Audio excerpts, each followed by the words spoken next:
मुख्यमंत्री माझी लाडकी बहीण या योजनेअंतर्गत आमच्याकडे खूप सारे अर्ज येत आहेत. पात्र अर्जदारांच्या खात्यात पैसे जमा होईपर्यंत या संपूर्ण प्रक्रियेची तांत्रिक पडताळणी करणं हे आम्हाला निश्चितपणाने गरजेचं आहे.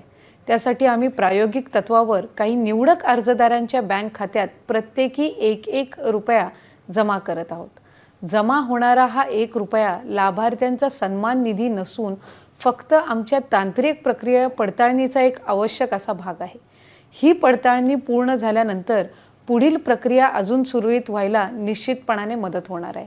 अर्जदार माता भगिनींना माझी विनंती आहे की हा आमचा तांत्रिक प्रक्रियेचा एक भाग असून याबद्दल कुठल्याही प्रकारचा गैरसमज किंवा कोणत्याही अपप्रचाराला आपण बळी पडू नका. धन्यवाद.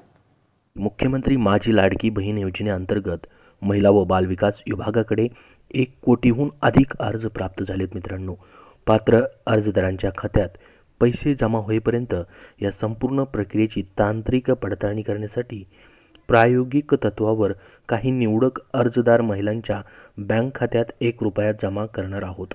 तर हा 1 रुपया सन्मान निधी नसून म्हणजे हा तुमचा 1500 रुपये किंवा 3000 रुपयाचा निधी नाही आहे, तर एक निधी नसून तांत्रिक पडताळणीचा एक भाग असणार आहे. तेव्हा या संदर्भात माता भगिनींनी कोणत्याही प्रकारच्या अपप्रचाराला व गैरसमजला बळी पडू नये असे आवाहन करते. तर बघा मित्रांनो, महत्त्वाचं म्हणजे ही जी प्रक्रिया आहे, आता तुमच्या खात्यामध्ये पैसे जे आहेत रक्षाबंधनाच्या वेळेस पहिल्या टप्प्यातील जे पात्र लाभार्थी असणार आहेत त्यांना जमा होणार आहेत. तर एक प्रक्रिया चालते की नाही, म्हणजे याच्यामध्ये तांत्रिक काय अडचणी येतात का पैसे ट्रान्सफर करताना, ते पाहण्यासाठी एक तांत्रिक प्रक्रिया म्हणून काही निवडक काही जणांचं, सर्वांचे अकाउंटला पैसे नाही येणार. आता कोणाकोणाचे आलेत त्यांनी कमेंट बॉक्समध्ये सांगा. म्हणजे 1 रुपया येणार आहे फक्त. जसं की आपण कुठेही पैसे ट्रान्सफर करताना अकाउंट नंबर वगैरे बरोबर आहे का ते चेक करतो बघा.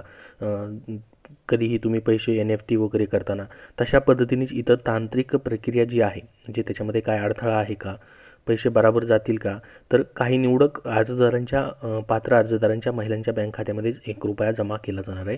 आणि हा 1 रुपया म्हणजे तुम्हाला काय तो जो 1500 रुपये महिन्याचा निधी भेटणार आहे तो नाही आहे, फक्त एक तांत्रिक भाग म्हणून असणार आहे.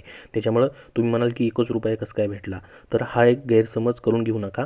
हा एक प्रक्रियेचा भाग आहे. तांत्रिक पडताळणी तुमची अकाउंटची केली जाणार आहे. काही निवडक महिला अर्जदार महिलांच्या पात्र अर्जदार महिलांच्याच अकाउंटमध्ये 1 रुपया ट्रान्सफर केला जाणार आहे. तर एक तांत्रिक प्रक्रियेचा हा एक भाग असणार आहे.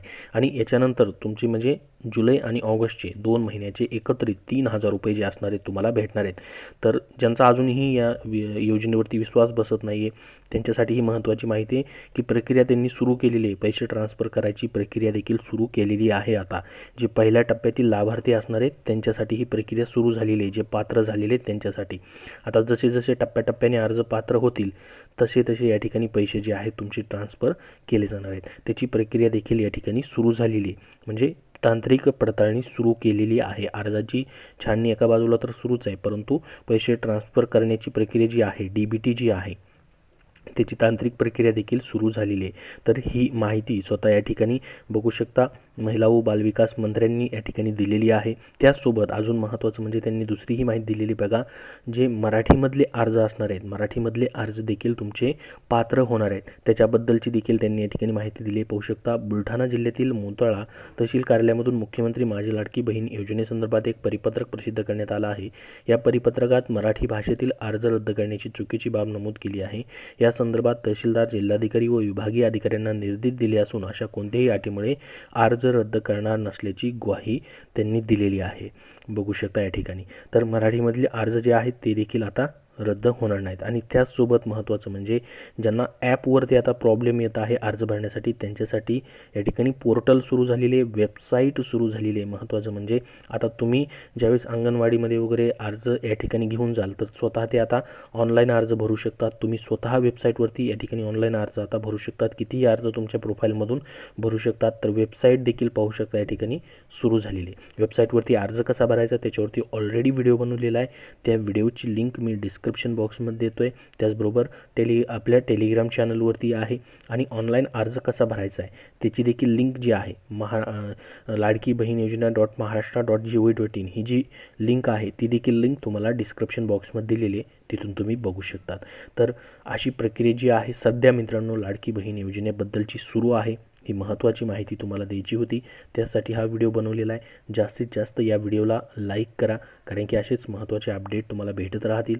आणि या व्हिडिओला जास्तीत जास्त शेअर करा, जेणेकरून सर्वांना ही माहिती समजेल की याची प्रक्रिया सुरू झालेली आहे DBTची, ज्याच्यामधून तांत्रिक पडताळणी सुरू झालेली आहे. प्रायोगिक तत्वावरती या ठिकाणी ही तांत्रिक पडताळणी काही निवडक अर्जदार महिलांच्या खात्यात ₹1 जमा करण्याची सुरू झालेली आहे, ज्याच्यामधून ती पडताळणी करणार आहेत की या ठिकाणी काही तांत्रिक अडचणी वगैरे येत आहेत की नाही त्या संदर्भातली. तर हा निधी नसून एक प्रायोगिक तत्वावरती पडताळणी सुरू करण्यात आलेली आहे. त्यामुळे याचा गैरसमज करून घेऊ नका की ₹1 निधी भेटला का काय, असं नाही. तुमचे 2 महिन्याचे ₹3000 डायरेक्टली तुम्हाला भेटणार आहेत, जे पात्र उमेदवार असतील पहिल्या टप्प्यातले त्यांच्यासाठी. तर ही एक महत्त्वाची अपडेट दिलेली आहे, त्यासाठी नक्की जास्तीत जास्त या व्हिडिओला शेअर करा. त्याचसोबत सर्व अपडेट पाहण्यासाठी आपल्या चॅनलला सबस्क्राईब करून ठेवा. धन्यवाद.